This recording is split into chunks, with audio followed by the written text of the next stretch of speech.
Hello guys, welcome to my YouTube channel. Today's my topic is fundamental duties. The fundamental duties of citizens were added to the Constitution by the 42nd Amendment in 1976 by way of inserting Part 4A upon the recommendations the Swaran Singh Committee that was constituted by the government earlier that year. Fundamental duties जो हैं वो citizens के लिए होती हैं जो कि edit की गई थी कॉन्स्टिट्यूशन में 42nd अमेंडमेंट 1976 में। और ये कॉन्स्टिट्यूशन के पार्ट 4 के ए में आते हैं और इनको स्वरण सिंह कमेटी के द्वारा रिकमेंड किया गया था और ये कमेटी गवर्नमेंट के द्वारा बनाई गई थी। All the fundamental duties were incorporated in one article only, that is Article 51 का ए। जितनी भी फंडामेंटल ड्यूटीज़ हैं वे सिर्फ एक आर्टिकल में आती हैं जो कि 51 ए है। Fundamental duties are applicable only to citizens and not to the aliens. Fundamental duties जो हैं वे सिर्फ सिटीजन्स के ऊपर लागू होती है, ना कि एलियंस के ऊपर। India borrowed the concept of fundamental duties from USSR। India ने ये कंसेप्ट USSR से बोरोड किया है, उधार लिया है। USSR means Union of Soviet Socialist republics.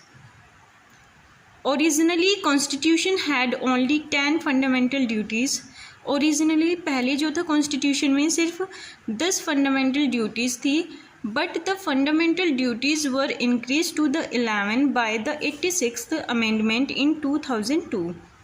लेकिन जब 86th अमेंडमेंट हुआ 2002 में तो उस टाइम पे 11th फंडामेंटल ड्यूटीज़ को भी ऐड कर दिया गया था, which added a duty on every parent to ensure that their child or world was provided opportunities for education between that ages of 6 to 14 years। इस 11th फंडामेंटल ड्यूटीज़ में क्या add किया गया था कि जो प्रत्येक पेरेंट्स हैं उनकी ये ड्यूटी है कि वो अपने बच्चों को एजुकेशन प्रोवाइड कराएंगे। किस एज तक? 6 to 14 ईयर्स तक। It shall be the duty of every citizens of India.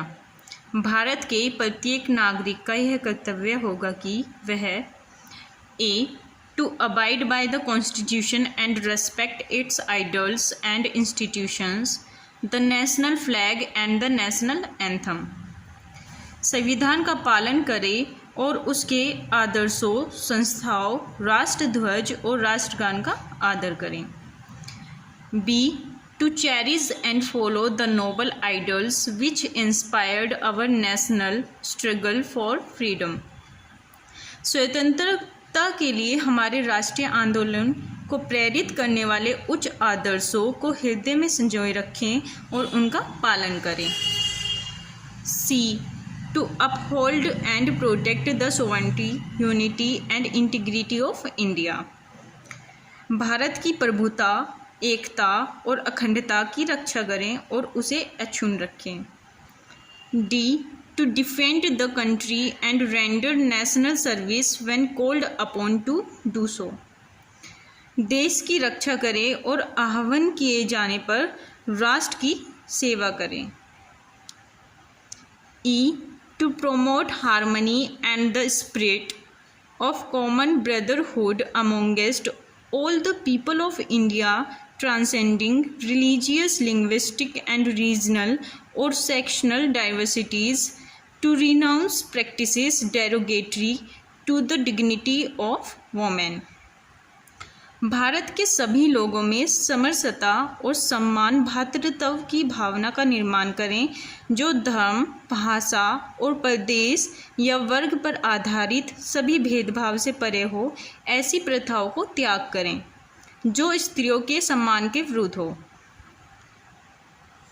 F to value and preserve the rich heritage of our composite culture.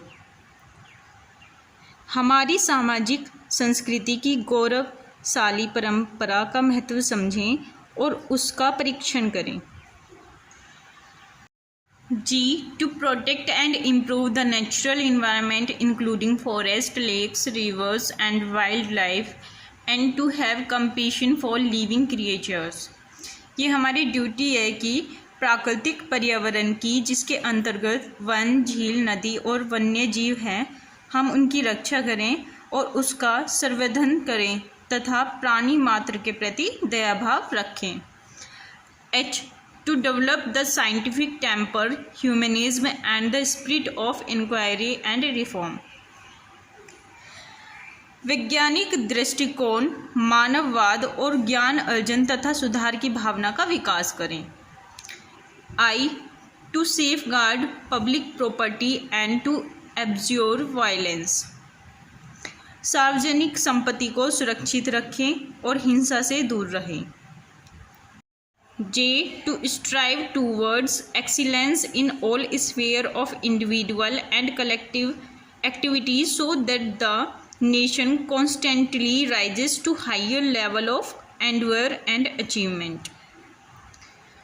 व्यक्तिगत और सामूहिक गतिविधियों के सभी क्षेत्रों में उत्कर्ष की ओर बढ़ने का सतत प्रयास करें, जिससे राष्ट्र निरंतर बढ़ते हुए प्रयत्न और उपलब्धि की नई ऊंचाइयों को छू ले.